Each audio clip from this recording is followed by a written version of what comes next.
You've been doing it for far too long, and nobody has ever told you that you were allowed to set some of that down. Well, hello, my friend, and welcome to episode 189 of Redefining Midlife. I'm your host, Jo Clark, and thanks so much for joining me today. I want to set the scene for this episode, and I'm going to take you into my walk in robe for a minute. Well, not quite literally, you're going to have to use your imagination. But a few months ago, when I went into the robe, I finally decided to sort out the last of what I called my teacher wardrobe. And if you don't know, I was a teacher of young children, so you can probably picture the types of clothes that I'm talking about. You know, the comfy pants, the skirts, the shorts, the tops, the sensible shoes, the outfits that I used to wear that were easy to move around in, almost like a teacher uniform. And these were great, especially when you're up and down off the floor with the students or joining in with their daily movement lessons. Anyway, the last of these clothes had been sitting there for ages. Now I'm talking 6 years ages. And they were pushed down to one end of the wardrobe and in the backs of the drawers. And every time I'd see them and I'd think, I've really got to do something about those. I'd gotten rid of most of them, but there was still some there. But I always made some excuse, like I don't have the time or I'll do it next weekend. And then I'd walk away and not do anything about them at all. So this one particular morning, I finally pulled them all out. And I stood there holding on to one of these, daggy, easy wear tops.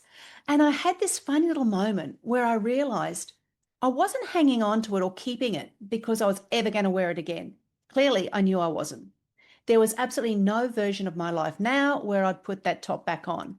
I didn't even like that top or most of those clothes that I was hanging on to. So why on earth was it still taking up space? And the answer, when it came to me, stopped me in my tracks. I was keeping it because letting it go felt like admitting that that whole chapter of my life was really properly over. So as long as it hung in there, some little part of me could pretend that I might go back. The door was still open. Even though the crazy thing is, I have absolutely no intention of ever stepping into a classroom again.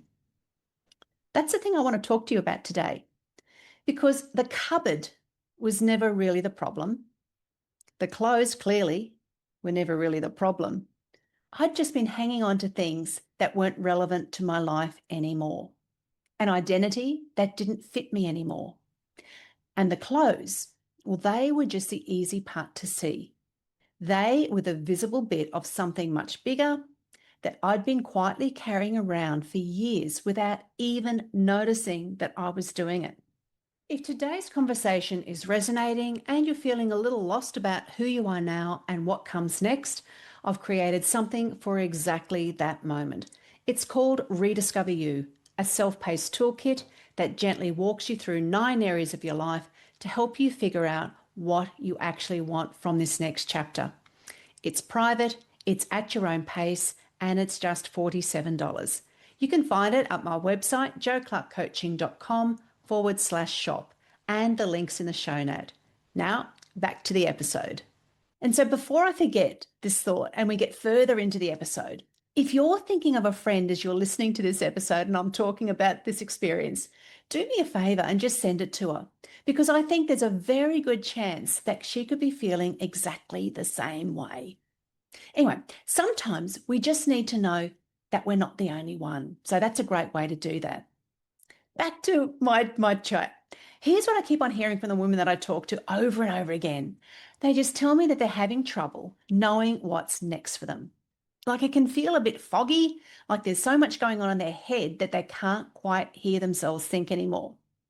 And they say things like, I feel weighed down. Hands up, I've been there too. And almost every single time, it's easy to put it down to the same couple of things. There might be things like they tell me that they're busy, that their life is full, and that's all it is. Or they wonder if it's just their age, if this is simply what midlife feels like, and they just better get on with it and accept it. But I don't think that's what's going on at all. And I want to gently offer you another way of looking at it. Because here's what I've come to understand.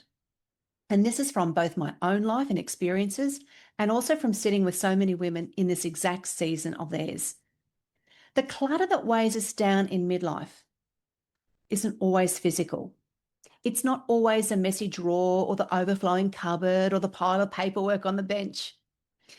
It's everything that it represents and what we've been quietly carrying around for years and never once put down.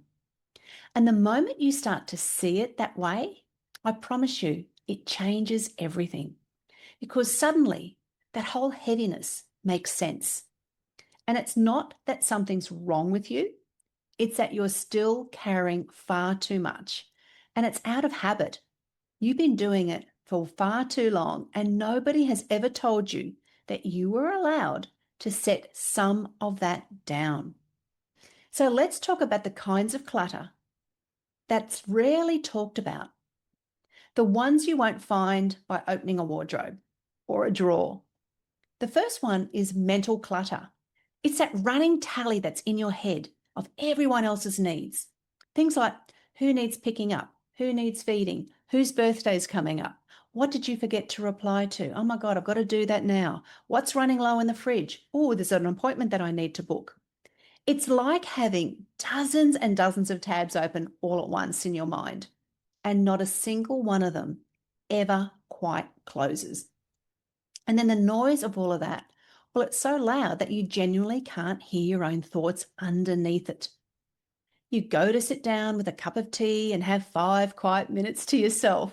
Just imagine yourself there, I'm sure you can. But instead of that quiet time, your mind just starts scrolling through that never-ending list again. You can't even rest properly because some part of you is always keeping track, always managing. Does that sound familiar? Because I think for most of us, it absolutely does. And we've come to think of it as normal. And then there's the emotional clutter. And this one runs deep. It's that old guilt that we've been hauling around ever since the kids were small. Or maybe, and most likely, even longer than that. All the way back to things that someone may have said in our childhood. It's a resentment that perhaps we haven't ever quite dealt with, or the conversations we never had, the apologies that we never got. It's the stuff that when you really stop to look at it properly, isn't even ours to carry in the first place. It's like someone handed it to us a long time ago and we just took it and we never put it down.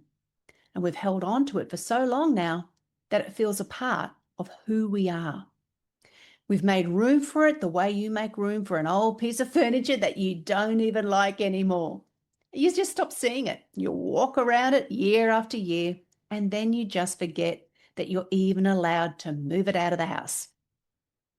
Then there's a clutter in our relationships and in our calendars too. Think about all the times that we say yes when every single part of us is quietly screaming no. The commitments that we've genuinely outgrown, but we still keep showing up for anyway, out of habit or guilt, or because we don't want to be the one who lets everyone down. You get the picture. Maybe they've got the friendships that have run their course, but we keep on pouring into them out of loyalty to who we used to be. And then there's a people pleasing we do almost on autopilot before we've even had a chance to ask ourselves whether we actually want to do that thing or not. And so our weeks fill up with things that don't really feed us, that don't light us up at all. And we sit there at the end of the day, completely depleted, and we wonder why. We wonder where all our energy went. Well, this is where it went, my friend. It went into all of those things that we never really wanted to say yes to. And then there's a big one. The one I think really defines this whole stage of our lives, an identity clutter.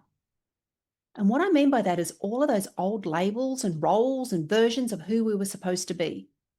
The good girl who never made a fuss, or the strong one who holds everyone else together, or the mum who has always made herself available to her children just in case they needed her every single minute of every single day. And then we've got our job identity. So for me, of course, was the teacher. The one who always had the answers, who was always in charge, always prepared and organized, and always there to cater to everybody else's needs. And we just keep on wearing these old identities long, long after they've stopped fitting us. And it's done simply out of habit, even though they've become uncomfortable. A bit like if you think of clothes that don't fit us as well as they used to, the ones that pinch us a little bit every now and then. They're tight in all the wrong places.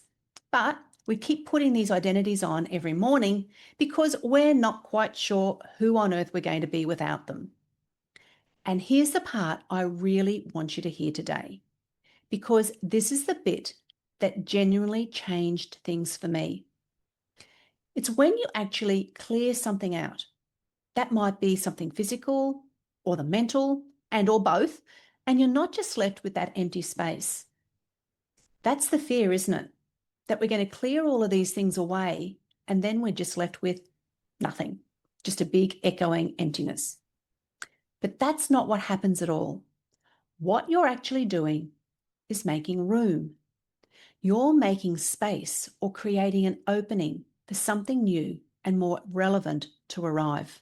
And that brings a whole different energy, that whole new version of who you are now today, the things that actually belong to you in this chapter of your life rather than the one it was before it.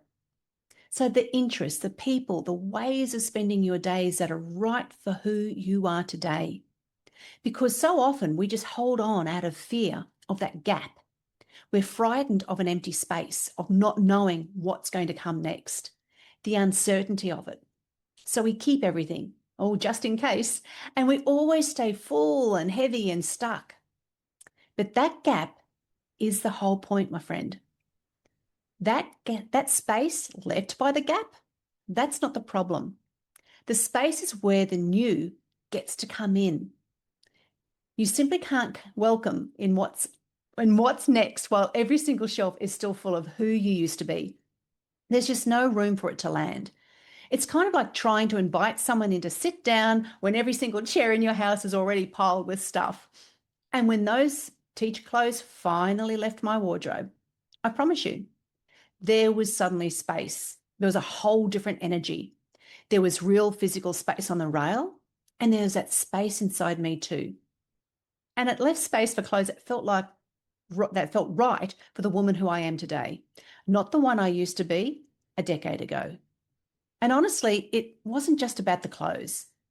It was also that quiet signal to myself that I was ready. I mean, really ready for that next step, and just ready to stop pretending that the old door was still open and to turn around and to look at the new one instead. It was ready to fully take on ownership of a whole new identity, new career, and new chapter of my life. Because that's what your physical space actually so often does. It mirrors what's going on inside of you. So the messy drawer isn't really the problem at all. It's kind of like the little flag waving at you, gently trying to get your attention.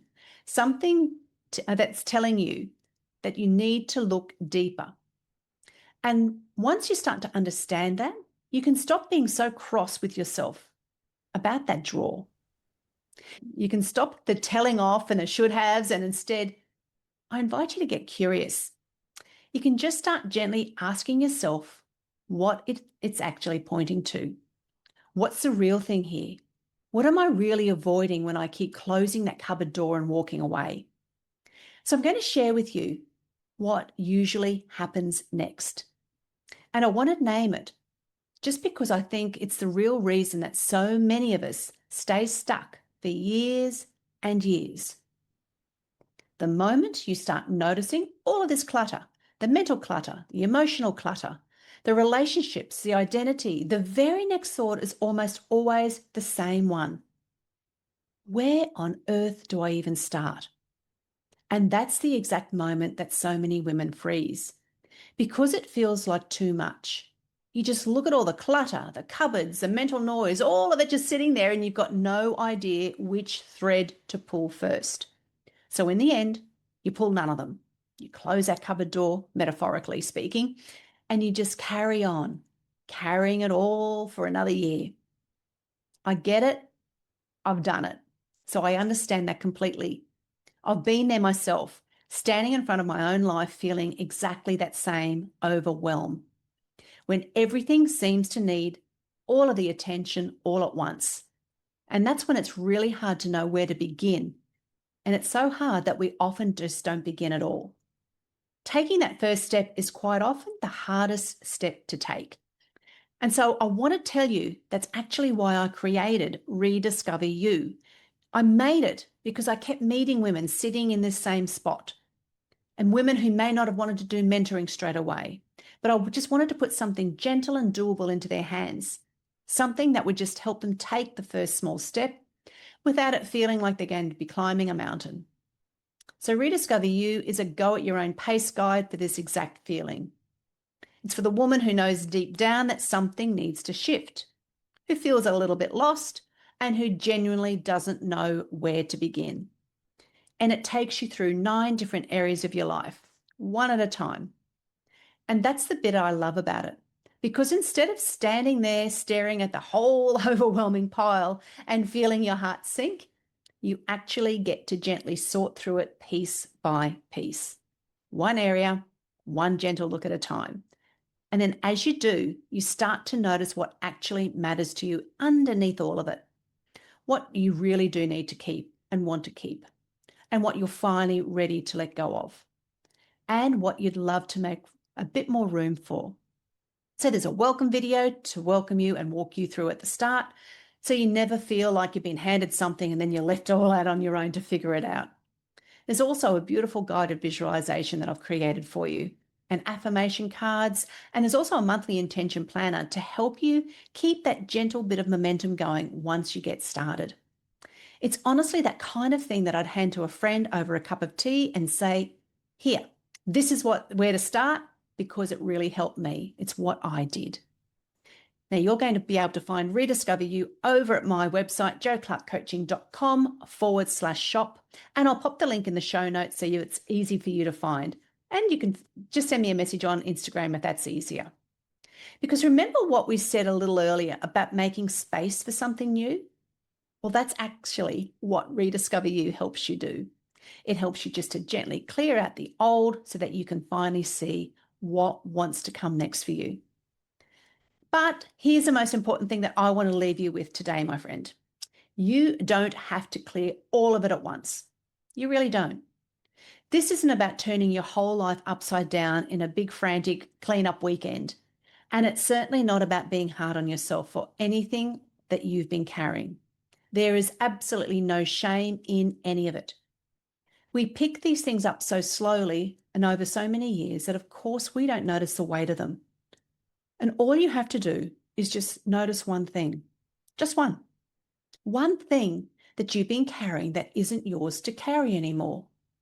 Maybe that's a piece of clothing that doesn't fit, or a label that doesn't work for you anymore, one that you really should have let go a long time ago.